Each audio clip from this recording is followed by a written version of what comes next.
কাকিমা, আর একটু সহ্য করো বাবু। আমার তার সইছে না। তুমি চিত হয়ে শুয়ে পড়ো, আমি বাকি যা করার করছি। সেদিন রাতে যা হলো তা কোনো দিন ভুলব না। আমি ঋষি, এই বয়সেই প্রেমে ছ্যাঁকা খেয়ে বসেছি। উঠতি বয়সের ব্যথা ভোলাতে কিছু সহৃদয় বন্ধু এগিয়ে এসেছিল সেই সময়। তাই তাদের দৌলাতে সিনেমা দেখা শুরু হলো। সেই বয়সে সিনেমা দেখে কি অনুভূতি হয় সেটা নিশ্চয়ই বলে দিতে হবে না। ভগবানকে মানত পর্যন্ত করলাম 10 টাকার, যাতে কারো সাথে বন্ধুত্ব করতে পারি। এই রকমই সমমনোভাবাপন্ন বন্ধুর সাথে একদিন একটা মেয়ের বাড়িতে গিয়ে ঢুকলাম, যে কিনা টাকা দিলেই গাড়ি চালাতে দিবে। মোটামুটি ফর্সা একটা মেয়ে পছন্দ করে তার সাথে গিয়ে ঢুকলাম তার ঘুপচি ঘরে। 100 টাকায় বায়না করলাম। আগেই টাকা নিয়ে নিল সে। তারপর সোজা গাড়ি চালাতে শুরু করলাম। এটা ছিল জীবনের প্রথম অভিজ্ঞতা। যদিও প্রথমে একটু শব্দ করছিল, তারপর দেখি পাশের ঘরে চলা একটা গানের সাথে গলা মিলিয়ে গুনগুন করছে। ভাবেছিলাম কত কিছু, কিন্তু তা আর হলো না। কোনো আনন্দই পাচ্ছিলাম না। মনে হলো 100 টাকা পুরোটাই জলে গেল। ঢিলে ঢালা হলে যা হয় আর কি। মনে মনে প্রতিজ্ঞা করলাম যে আর এ মুখ হব না। কে আর শোনে কার কথা। আরও বেশ কয়েকবার গেলাম স্বেচ্ছায়, কিন্তু সেই জিনিসও বারবার। থেকে বসে রাতের বেলা আলোচনা করছি নির্ভরযোগ্য বন্ধুদের সাথে। ধুর, এদের সাথে কোনো আনন্দ নাই। এই জন্যে লোকেরা বিয়ে করে। পাপ্পু বলল, ঘরের বউরাও কোনো সাধু না। দেখিস না, ইংলিশ মিডিয়াম কলেজে বাচ্চাদের রেখে এদিক ওদিক ঘুরতে বেরোয় মায়েরা নতুন সঙ্গীর সন্ধানে। রাজু বলল, বাপুনের মাও তো আছে একই দলে।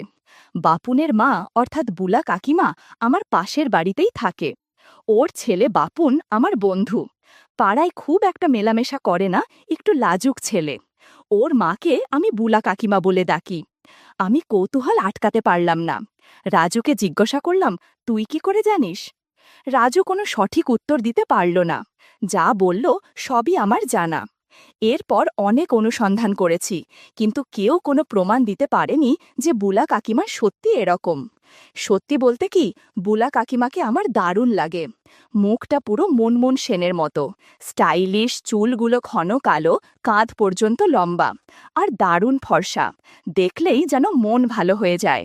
সেই কবে থেকে বুলা কাকিমাকে কল্পনা করে আসছি, কিন্তু কখন কিছু করা হয়নি। আস্তে আস্তে নিজের একটা ফ্যান্টাসির জগৎ তৈরি হলো, যে জগতে শুধু আমি আর বুলা কাকিমা। রিয়া আমার হবু বউ, ফোনে আমরা বেশ গল্পই করি। একদিন সেই রকম আলোচনায় ঘুরতে ঘুরতে রিয়া বলল, তোমাদের পাশের বাড়ির বউটা একটু অন্যরকম না? জিজ্ঞাসা করলাম, কেন? ও বলল, না, সেদিন বিউটি পার্লারে গিয়েছিলাম, দেখি উনি বিশেষ জায়গার ওয়্যাক্স করাচ্ছে। আমি বললাম, তুমি কি করে বুঝলে যে ওখানের ওয়্যাক্স করাচ্ছে? ও বলল, সবার সামনেই তো করে, শুধু টাওয়েল দিয়ে আড়াল করা থাকে। ভদ্র মহিলা খুব একটা সুবিধের না। আমি বললাম, যেন?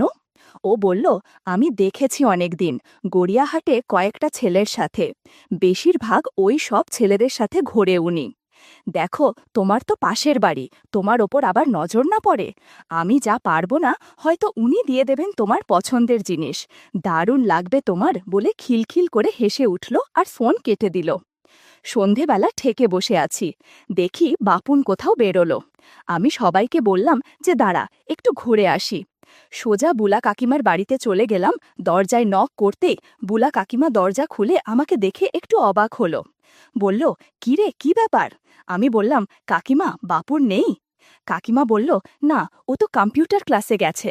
আমি বললাম, আমার একটা বই দরকার ছিল ওর থেকে। কালকে একটা টিউশনি আছে, তাই ভাবছিলাম একটু রিভিশন দিয়ে নেই। কাকিমা বলল, তো বাপুন ফিরে আসুক, তারপরে আসিস। বুঝলাম কাকিমা সহজে রাজি হবে না, তাই সেখান থেকে ফিরে এলাম। রাতে আবার উঁকি দিলাম। এবার বাপুন ঘরেই আছে। আমাকে দেখে বাপুন বলল, আয় আয়, ভেতরে আয়। বুলা কাকিমা একটা হালকা নাইটি পরে আছে। কেমন যেন একটা অনুভূতি হলো। আমি পা তুলে ক্রস করে বসলাম। কাকিমা কিছু বুঝল কিনা জানি না, তবে কাকিমা একটা ওড়না জড়িয়ে নিল। মনে মনে বললাম, বাইরে পূজা, ভেতরে খেলা, মুখে মেলা। কিছুক্ষণ আলোচনা করে বেরিয়ে আসছি। কাকিমা গেট দেওয়ার জন্য নিচে নেমে এলো, আমার পিছন পিছন। বাপন বসে টিভি দেখছে। আমি গেটের কাছে এসে ঘুরে দেখলাম কাকিমা আমাকে কেমনভাবে দেখছে যেন। মনে হয় জাদুর লাঠি দেখে ফেলেছে। কাকিমা সেদিকে একবার আর চোখে দেখল। আমাকে জিজ্ঞেস করল, কিরে, তোর সমস্যা মিটেছে? আমি বললাম, হ্যাঁ কাকিমা। কাকিমা বলল, ঠিক আছে বাবা, মন দিয়ে পড়াশোনা কর। আমার ছেলে তো পড়তেই চায় না। মনে মনে বললাম, ধুর ধুর বাবা বলে দিল। চালাকি করে কাকিমাকে একটু আস্তে করেই বললাম, সেদিন আপনাকে রবীন্দ্র সদলে দেখলাম। কাকিমা একটু চমকে বলল, হ্যাঁ, একটা বিয়েবাড়ি যাওয়ার ছিল। তুই কি করছিলি? গার্লফ্রেন্ড নিয়ে গেছিলি নাকি? বেশ মিষ্টি দেখতে মেয়েটা, আজকে দেখলাম দুপুরে তোর বাড়িতে ঢুকতে। আমি বললাম, হ্যাঁ, ওকেই তো পড়াই। কাকিমা বলল, ও, ওকে পড়াস? বাহ, আগে তো আসতে দেখিনি কোনোদিন। আমি বললাম, না, আসলে মা বাবা নেই বলে আমি বাড়িতেই আসতে বলেছি কয়েকদিন। কাকিমা বলল, ও, তো মা বাবাকে বলে দিলেই তো পারিস। লুকিয়ে লুকিয়ে নিয়ে আসলে নানা লোকে নানা কথা বলবে, তাই না? ও একটা ইয়াং মেয়ে, বদনাম হবে, কি দরকার এসবের? আমি বললাম, না না, মা বাবা জানলে সমস্যা হবে। কাকিমা বলল, তো আমি বলে দেব তো, বল বৌদিকে। আমি বললাম, আচ্ছা বলো, কিন্তু আগে একটা চাকরি পায় তারপর। কিন্তু কাকিমা, একটা কথা জিজ্ঞাসা করব ভাবছিলাম, কিন্তু সাহস পাচ্ছি না। আসলে আমার তো সেরকম বৌদি বা কেউ নেই যে জিজ্ঞাসা করব। কাকিমা বলল, কি?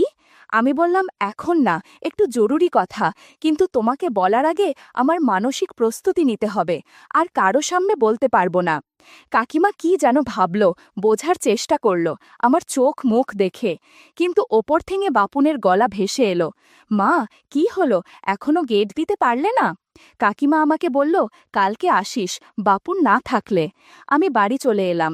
সারা রাত বুলা কাকিমাকে নিয়ে নানান ফ্যান্টাসিতে ভেসে চলল মন।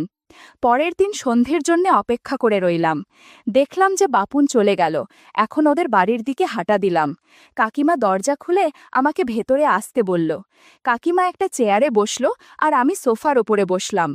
বল, কি যেন বলবি বলছিলি কাল? আজ খুব সুন্দর দেখছে কাকিমাকে। হয়তো বাইরে গিয়েছিল কোথাও, তাই লিপস্টিক পরা রয়েছে। সুন্দর করে চোখে কাজল দেয়া, চুলগুল বারবার কপালের ওপর এসে পড়াতে বারবার হাত দিয়ে সরাচ্ছে। সুন্দর একটা নাইটি পরেছে, হাত কাটা। কে বলবে ওনার বয়স আর আমার মায়ের বয়স একই। ওনার আমার মতোই একটা ছেলে আছে। আমি আমতা আমতা করে বললাম, কি করে বলি বলে তো দিলাম, যে আপনার সাথে আলোচনা করব, কিন্তু কিভাবে বলবো বুঝতে পারছি না আসলে। আরে বলে ফেল, ভাবছিস কি এত? বুলা কাকিমা আমাকে তাড়া দিল। আমি অভিনয় করে বললাম, আসলে কাকিমা হয়েছে কি, সেদিন যে রিয়াকে আসতে দেখলে। কাকিমা বলল, কি হয়েছে বলবি তো? আমি বললাম, তুমি বলো, যে কাউকে বলবে না, তোমার ভালো না লাগলেও। কাকিমা বলল, ঠিক আছে ঠিক আছে, তুই বল, বেশি সময় নেই। আমি আর রিয়া বিদেশি বেলুন ছাড়াই আনন্দ করেছি। খুব ভয় লাগছে, কার সাথে আলোচনা করব ব্যাপারটা বুঝতে পারছিলাম না। বুলা কাকিমা একটু চুপ করে রইল, গম্ভীরভাবে। বুঝতে পারছি না, ঠিক হলো না, ভুল হলো তো?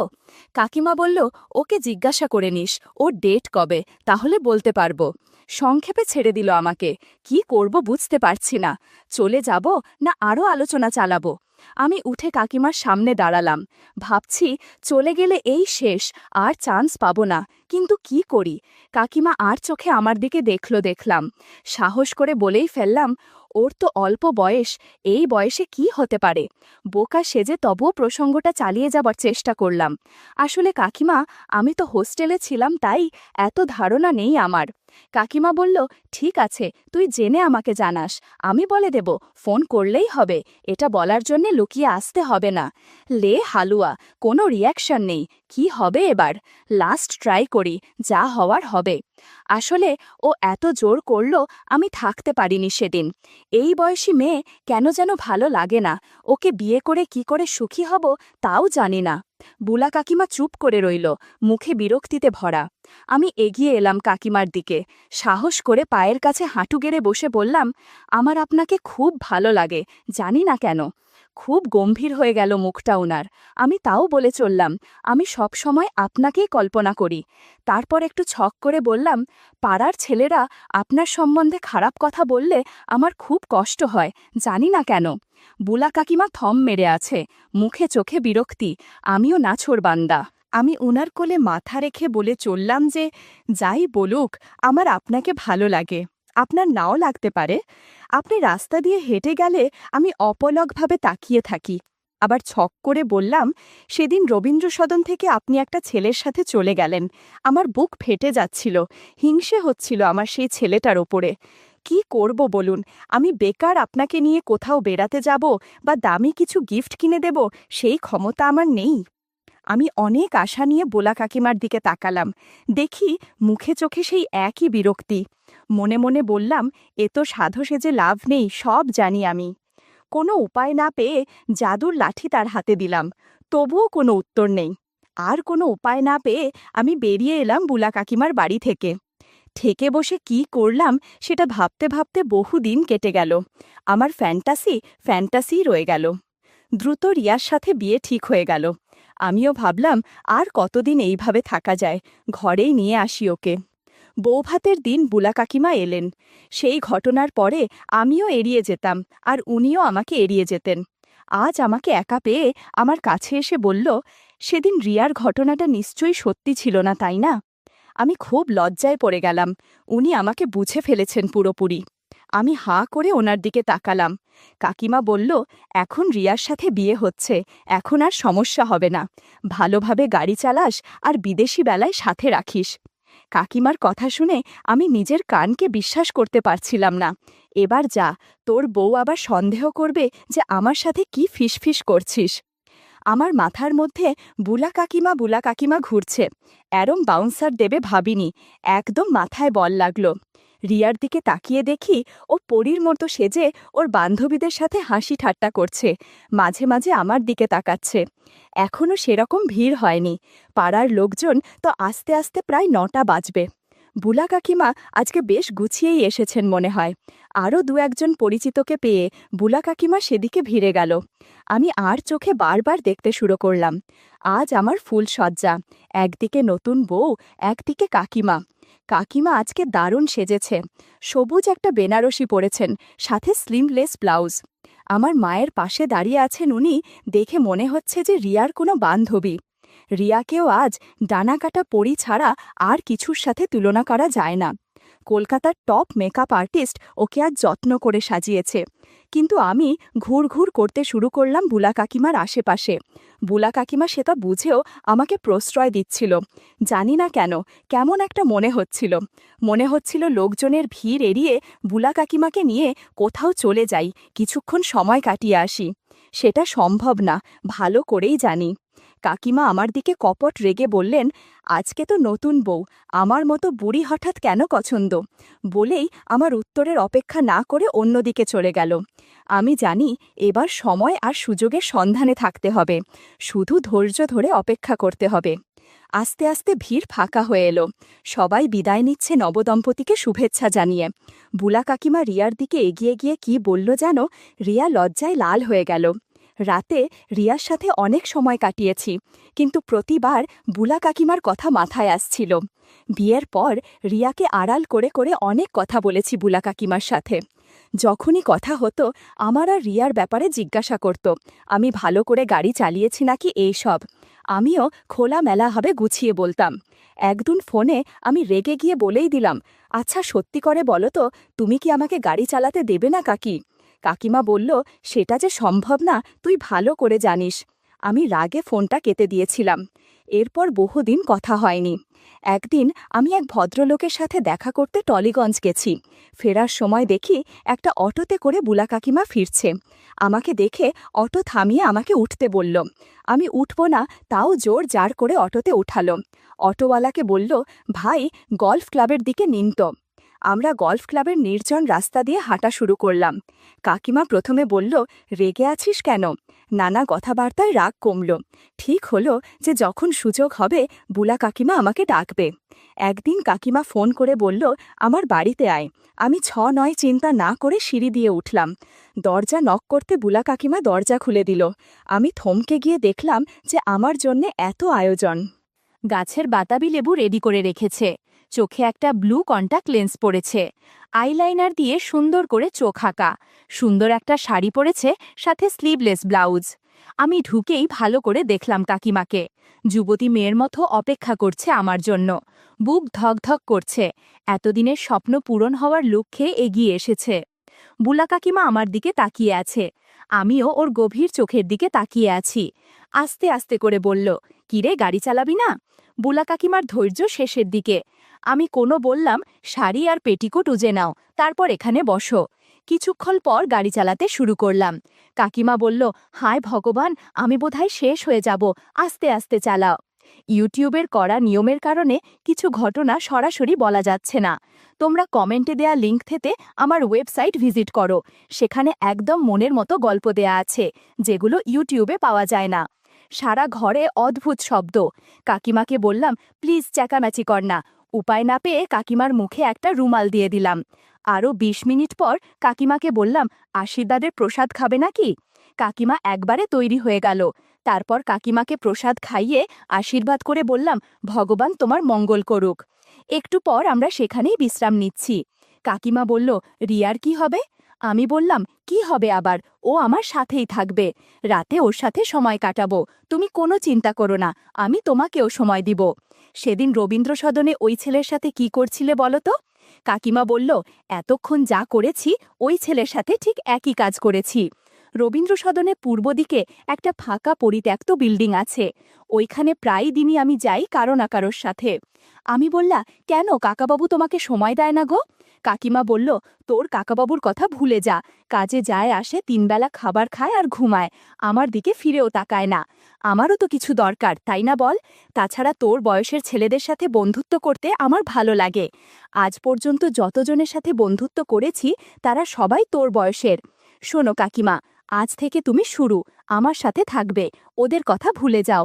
কাকিমা জাদুর লাঠি ধরে প্রতিজ্ঞা করল, এখন থেকে আমার সাথে সময় কাটাবে, আর যখন দরকার হবে তখন বাড়িতে ডেকে নিবে। সেদিনের পর থেকে আমার বউ রিয়ার পাশাপাশি কাকিমার সাথে সংসার করতে শুরু করলাম।